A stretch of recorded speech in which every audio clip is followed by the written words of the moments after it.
കർത്താവായ യേശുക്രിസ്തുവിൻ്റെ പരിശുദ്ധമായ നാമത്തിൽ എല്ലാ പ്രിയപ്പെട്ടവർക്കും മോർണിംഗ് ഡ്യൂവിൻ്റെ മറ്റൊരു പ്രഭാത വചനധ്യാനത്തിലേക്ക് സ്വാഗതം. കഴിഞ്ഞ ദിവസങ്ങൾ നമ്മൾ 1 രാജാക്കന്മാരുടെ പുസ്തകം 17-ാം അധ്യായത്തിൽ നിന്നുള്ള വേദവചന ചിന്തകളാണല്ലോ ചിന്തിച്ചു വരുന്നത്. ഇന്ന് നമ്മൾ 1 രാജാക്കന്മാരുടെ പുസ്തകം 17-ാം അധ്യായം 7-ാമത്തെ വാക്യം വായിച്ച് ധ്യാനിപ്പാൻ ആഗ്രഹിക്കുന്നു. എന്നാൽ ദേശത്ത് മഴ പെയ്യാകിയാൽ കുറേ ദിവസം കഴിഞ്ഞ ശേഷം തോട് വറ്റിപ്പോയി. ആഹാബിൻ്റെ മുമ്പാകെ ഏലിയാവ് ചെന്ന്, ഞാൻ പറഞ്ഞിട്ടല്ലാതെ ഈ ആണ്ടുകളിൽ മഞ്ഞും മഴയും ഉണ്ടാവുകയില്ല എന്ന് പ്രവചിച്ച ശേഷം 3 വർഷവും 6 മാസത്തേക്ക് ദേശത്ത് മഴ ഉണ്ടാവുകയില്ല എന്ന് ഏലിയാവ് പറഞ്ഞതനുസരിച്ച് ആ ക്ഷാമകാലത്ത് ഏലിയാവിനെ പോറ്റുവാൻ ദൈവം തീരുമാനിച്ചു. അങ്ങനെ ദൈവം വളരെ വ്യക്തമായൊരു സ്ഥലം ഏലിയാവിനോട് പറയുവാനിടയായിത്തീർന്നു. കെരീത്ത് എന്ന ദേശത്തിലെ തോട്ടിനരികിൽ പോയി പാർക്കുവാനാണ് ദൈവം ഏലിയാവിനോട് ആവശ്യപ്പെട്ടത്. എന്ന് മാത്രമല്ല, ആ തോട്ടിലെ വെള്ളം കുടിക്കുമ്പോൾ തന്നെ 2 നേരവും കാക്കയാൽ അവനെ പോഷിപ്പിക്കുമെന്ന് ദൈവം ഏലിയാവിനോട് വാക്കുപറയുകയും ചെയ്തു. അപ്പോൾ നോക്കിക്കോടെ, ദൈവത്തിൻ്റെ കരുതൽ. കഴിഞ്ഞ ദിവസം നമ്മൾ ആ ഒരു ഭാഗമാണ് ചിന്തിച്ചത്, ദൈവത്തിൻ്റെ കരുതലിനെ കുറിച്ചാണ്. ഈ ഒരു ദൗത്യമായി ഏലിയാവ് പുറപ്പെടുമ്പോൾ തന്നെ ഏലിയാവിൻ്റെ സ്ഥലങ്ങൾ മാറുന്നതായിട്ട് നമുക്ക് കാണാൻ കഴിയുന്നുണ്ട്. ഒന്നാമതായിട്ട് അവൻ തിഷ്ബിയിൽ നിന്നുള്ളവനാണെന്ന് വ്യക്തമായി പറയുന്നു. രണ്ടാമതായിട്ട് അവൻ ജസ്രിയേലിൽ വന്നു എന്ന് നമുക്ക് കാണാൻ കഴിയുന്നു. ഇപ്പോൾ അവൻ കെരീത്തിൽ കടന്നു വരുന്നതിനെക്കുറിച്ചാണ്. ഓരോരോ ദേശത്തേക്കും ദൈവം ഏലിയാവിനെ കൊണ്ടുപോയിക്കൊണ്ടേയിരിക്കുന്നു എന്ന് നമ്മൾ മനസ്സിലാക്കണം. ദൈവം അനുവദിച്ചാൽ അടുത്ത ദിവസം പ്രഭാതത്തിൽ നമ്മൾ മറ്റൊരു സ്ഥലത്തെക്കുറിച്ച് ചിന്തിക്കുന്നതായിരിക്കും. ഞാൻ ഈ കാര്യങ്ങൾ എന്തുകൊണ്ടാണ് പറയുന്നത് ചോദിച്ചു കഴിഞ്ഞാൽ, ദൈവം എങ്ങനെയാണ് ഒരു വ്യക്തിയെ അനേക ദേശങ്ങൾക്ക് അനുഗ്രഹമാക്കുന്നത് എന്നതിനെക്കുറിച്ച് പറയുവാനാണ്. ഇവിടെ നമുക്ക് കാണുവാൻ കഴിയുന്നു, ഏലിയാവിനെ ദൈവം കെരീത്തിലേക്ക് കൊണ്ടുവന്നു. ആ കെരീത്തിൽ ദൈവം ഏലിയാവിന് ഓഫർ ചെയ്തത് കെരീത്തിലെ വെള്ളവും അതുപോലെ കാക്കയാലുള്ള പോഷണവുമാണ്. പക്ഷേ 7-ാം വാക്യത്തിൽ വളരെ വ്യക്തമായി നമ്മൾ കാണുന്നു, എന്നാൽ ദേശത്ത് മഴ പെയ്യാകിയാൽ കുറേ ദിവസം കഴിഞ്ഞ ശേഷം തോട് വറ്റിപ്പോയി. ഈ തോട് വറ്റിപ്പോകുന്നത് പെട്ടെന്നല്ലല്ലോ. മഴയില്ലാത്തതുകൊണ്ട് വളരെ സാവധാനം തോട് വറ്റുവാൻ തുടങ്ങി. ഈ തോട് വറ്റുന്നത് ഏലിയാവിനാണ് കൂടുതൽ വ്യക്തമായി മനസ്സിലാക്കാൻ കഴിയുന്നത്. കാരണം ഓരോ ദിവസവും വെള്ളത്തിൻ്റെ ആ നില താഴ്ന്നു വരുന്നത് ഏലിയാവ് ശ്രദ്ധിക്കാൻ തുടങ്ങി. നോക്കിക്കേ, അങ്ങനെയാണെങ്കിൽ ഏലിയാവിനുണ്ടാകുന്ന കൺസേൺസ്, വിചാരങ്ങൾ, പ്രയാസങ്ങൾ എത്ര വലുതായിരിക്കും. നമ്മുടെ ജീവിതത്തിലും ഇതുപോലെ വറ്റിപ്പോകുന്ന ചില തോടുകളുണ്ട്. ചില ആളുകൾക്ക് അവരുടെ ആരോഗ്യം ക്ഷയിക്കുമ്പോൾ അവർ വളരെ കൺസേൺഡ് ആകാറുണ്ട്. പ്രത്യേകിച്ച് പ്രായമുള്ളവരായ ആളുകൾ 50 വയസ്സിന് മേളിലോട്ട് വരുമ്പോൾ അവർ ചിന്തിക്കുന്നുണ്ട്, ഞങ്ങളുടെ ആരോഗ്യം ക്ഷയിച്ചു വരുന്നു. അതുപോലെ ചില ആളുകൾക്ക് അവരുടെ വരുമാന മാർഗങ്ങൾ, സ്രോതസ്സുകൾ കുറഞ്ഞു വരുമ്പോൾ അവർ വളരെയധികം കൺസേൺഡ് ആകാറുണ്ട്. അതുപോലെ തന്നെയാണ് ഓരോരുത്തരുടെയും ജീവിതത്തിൽ ചില നന്മകൾ വറ്റി പോകുന്നത് കാണുമ്പോൾ വളരെ പ്രയാസം ആളുകളിൽ ഉണ്ടാകാറുണ്ട്. ഒരുപക്ഷെ എന്നെ കേൾക്കുന്ന പലർക്കും ഈ ഒരു അനുഭവം ഉണ്ടായിരിക്കാം. അങ്ങനെയുള്ളവരോട് ഇന്ന് ദൈവത്തിൻ്റെ ആത്മാവ് സംസാരിക്കുകയാണ്. കെരീത്ത് തോട് വറ്റുമ്പോൾ ഏലിയാവിന് ഒരു കൺസേൺ ഉണ്ടാകുമ്പോൾ ദൈവം എങ്ങനെയാണ് ഏലിയാവിനോട് പെരുമാറുന്നത്? നാം ഒരു കാര്യം മനസ്സിലാക്കണം. ഈ ഒരു സമയത്ത് പോലും ദൈവം തൻ്റെ ചില പ്രത്യേക ഉദ്ദേശങ്ങൾ ഏലിയാവിനോട് വെളിപ്പെടുത്തുന്നുണ്ട്.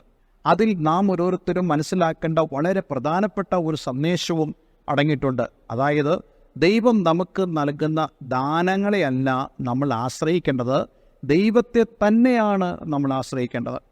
ഏലിയാവിനെ സംബന്ധിച്ചിടത്തോളം അവൻ കെരീത്തിനെ ആശ്രയിച്ചില്ല എന്നുള്ളത് വളരെ സന്തോഷകരമായ കാര്യമാണ്. അതിൻ്റെ തെളിവ് എന്താണെന്ന് ചോദിച്ചു കഴിഞ്ഞാൽ, ഏലിയാവ് ഒരു പ്രാർത്ഥനാ മനുഷ്യനാണ്. തോട് വറ്റിപ്പോകുമ്പോഴേ അവന് ദൈവത്തോട് പറയാം, ദൈവമേ, വീണ്ടും മഴ പെയ്യണമേ, ഈ തോട് ഒന്ന് നിറച്ചു തരണമേ, വെള്ളം കുറഞ്ഞു വരുന്നു, എനിക്കൊരു മഴ ആവശ്യമാണ്. എന്നാൽ ഏലിയാവ് എന്താണ് അവിടെ ചെയ്യുന്നത്? ദൈവത്തിൻ്റെ ഉദ്ദേശത്തിന് കീഴിൽ, ദൈവത്തിൻ്റെ ഇഷ്ടം എന്താണോ അതിന് കീഴിൽ താണിരിക്കുന്ന ഒരു ഏലിയാവിനെയാണ് നമുക്കവിടെ കാണുവാൻ കഴിയുന്നത്. ഇന്ന് ഞാൻ നിങ്ങളോട് പറയാൻ ആഗ്രഹിക്കുന്നത്, നമ്മുടെ ജീവിതത്തിൻ്റെ ഓരോരോ പ്രശ്നങ്ങളിൽ അല്ല നാം ആശ്രയിക്കേണ്ടത്, അതിലല്ല നാം കീഴ്പ്പെട്ടിരിക്കേണ്ടത്. മറിച്ച് ദൈവത്തിൻ്റെ ഇഷ്ടത്തിന് നാം കീഴ്പ്പെട്ടിരിക്കണം. ദൈവത്തിന് ഇഷ്ടമാണ് 3 വർഷവും 6 മാസവും ദേശത്ത് മഴ പെയ്യാൻ പാടില്ല എന്നുള്ളത്. എന്നാൽ ഏലിയാവ് തൻ്റെ ജീവിതത്തിൽ ഇത് സംബന്ധിച്ചൊരു വിഷയമുണ്ടായപ്പോൾ താൻ തിരിച്ചു പ്രാർത്ഥിക്കുന്നില്ല, മറിച്ച് ദൈവഹിതത്തിന് താൻ ഏൽപ്പിച്ചു കൊടുക്കുകയാണ്. ഒരു കാര്യം ഞാൻ നിങ്ങളോട് വീണ്ടും പറയാൻ ആഗ്രഹിക്കുന്നു. ദൈവത്തിൻ്റെ ദാനങ്ങളെ അല്ല നമ്മൾ ആശ്രയിക്കേണ്ടത്, ദൈവത്തെ തന്നെ ആശ്രയിക്കണം. യോന എന്ന പ്രവാചകനെക്കുറിച്ച് നമുക്ക് വായിക്കാൻ കഴിയുന്നുണ്ട്. തനിക്ക് തണലായി ദൈവം കൽപ്പിച്ചാക്കിയ ആവണക്കെന്ന ആ വൃക്ഷം, ആ ഒരു ദാനത്തിൽ യോന പ്രവാചകൻ കൂടുതൽ ആശ്രയിക്കാൻ തുടങ്ങിയപ്പോൾ ദൈവം ഒരു പുഴുവിനെ കൽപ്പിച്ചാക്കി അതിനെ ഉണക്കിക്കളഞ്ഞു. അതിനർത്ഥം ദൈവം നിനക്ക് ആവണക്ക് തരുമ്പോഴും, ദൈവം നിനക്ക് നന്മകൾ തരുമ്പോൾ, ദൈവം നിനക്ക് മക്കളെ തരുമ്പോൾ, ദൈവം നിനക്ക് നല്ല ജോലി തരുമ്പോൾ അതിലല്ല നമ്മൾ ആശ്രയിക്കേണ്ടത്, ദൈവത്തിൽ തന്നെ ആശ്രയിക്കണം. പലരും ഇന്ന് ചെയ്യുന്ന കാര്യം, തങ്ങളുടെ ജോലിയെ പ്രതി അവർ ആരാധനാ യോഗങ്ങളെ മുടക്കാറുണ്ട്. അവർ തങ്ങളുടെ പഠനം, അതിൻ്റെ മികവിനെ ചൊല്ലി അവർ സഭായോഗങ്ങളെ ഉപേക്ഷയായിട്ട് വിചാരിക്കാറുണ്ട്. എത്രയോ ശോചനീയമായ കാര്യമാണ് ദൈവത്തിന് മുമ്പാകെ ഇങ്ങനെയുള്ള കാര്യങ്ങൾ. അതുകൊണ്ട് എന്നെ കേൾക്കുന്ന പ്രിയമുള്ളവരെ, ദൈവത്തെക്കാൾ ഉപരി യാതൊന്നിനെയും നമ്മൾ കാണരുത്. അതുകൊണ്ട് ഈ തോട് വറ്റുമ്പോഴും ഏലിയാവ് പ്രയാസപ്പെടുന്നില്ല. കാരണം ഏലിയാവിനറിയാം, ഈ തോടിനേക്കാൾ വലിയവൻ ദൈവമാണ്. ദൈവം എനിക്ക് പുതിയൊരു ഉറവ് തുറന്നു തരുമെന്ന് ഏലിയാവിനറിയാം. അതുകൊണ്ട് നമ്മുടെ ഓരോരുത്തരുടെയും ജീവിതത്തിൽ ചില തോടുകൾ വറ്റിപ്പോകുമ്പോൾ, ചില നന്മകൾ അത് അണഞ്ഞു പോകുന്നത് നമ്മുടെ മുമ്പിൽ കാണുമ്പോൾ, നാം അതിലല്ല ആശ്രയിക്കേണ്ടത്, ദൈവത്തിൽ തന്നെ ആശ്രയിക്കണം. ദൈവം എനിക്ക് പുതുവഴി തുറക്കുമെന്ന് നിങ്ങൾ വിശ്വസിക്കണം. ചില നന്മകൾ കുറയുമ്പോൾ പ്രയാസപ്പെടരുതേ, ഉത്കണ്ഠപ്പെടരുതേ. കരുതുന്നതായ ഒരു ദൈവം നമ്മൾക്ക് വേണ്ടിയുണ്ട്. ഒരു വാക്ക് നമുക്ക് പ്രാർത്ഥിക്കാം.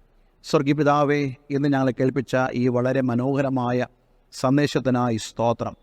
പലപ്പോഴും ഞങ്ങളുടെ ജീവിതത്തിൻ്റെ മുമ്പിലുള്ള കെരീത്ത് തോടുകൾ വറ്റിപ്പോകുമ്പോൾ ഞങ്ങൾ പ്രയാസപ്പെടാറുണ്ട്. ഞങ്ങൾ ചിന്തിക്കുന്ന, ദൈവമേ, എന്താണ് നീ ഇത് ചെയ്യുന്നത്? എന്നാൽ ഇന്ന് അങ്ങ് ഞങ്ങളോട് സംസാരിച്ചു. ദാനങ്ങളെയല്ല ആശ്രയിക്കേണ്ടത്, ദാനങ്ങൾ തന്ന ദൈവത്തെ തന്നെ ആശ്രയിപ്പാൻ ഞങ്ങളെ സഹായിക്കണമേ. ഈ വചനം കേട്ട ഏവരെ ഞാൻ യേശുവിൻ്റെ നാമത്തിൽ അനുഗ്രഹിക്കുന്നു. ഇന്നാരെങ്കിലും കർത്താവ് യേശുക്രിസ്തുവിൻ്റെ സ്നേഹത്തിലേക്ക് കടന്നു വന്നിട്ടില്ലെങ്കിൽ അവർ ദൈവസ്നേഹത്തിലേക്ക് കടന്നു വരുവാൻ നീ അവരെ സഹായിക്കണമെന്ന് പ്രാർത്ഥിക്കുന്നു. പ്രാർത്ഥന കേട്ടതിനായി നന്ദി. യേശുക്രിസ്തുവിൻ നാമത്തിൽ തന്നെ. ആമേൻ, ആമേൻ. ഇന്നത്തെ സന്ദേശം നിങ്ങളുടെ ജീവിതത്തിൽ അനുഗ്രഹപ്രദമായി തീർന്നു എന്ന് ഞാൻ വിശ്വസിക്കുന്നു. ഈ സ്ക്രീനിൽ കാണുന്ന ഫോൺ നമ്പറുകളിൽ ഞങ്ങളെ വിളിക്കുക. ദൈവവചന പഠനത്തിന് ഞങ്ങൾ നിങ്ങളെ സഹായിക്കാൻ ആഗ്രഹിക്കുന്നു. അതേപോലെ തന്നെ ആത്മീയമായ കൂട്ടായ്മകൾക്കും ഞങ്ങൾ നിങ്ങൾക്ക് ഒരു സഹായമായി നിൽക്കുവാൻ ആഗ്രഹിക്കുന്നു. എല്ലാവരും ദൈവം അനുഗ്രഹിക്കട്ടെ. Have A nice day. God bless you all.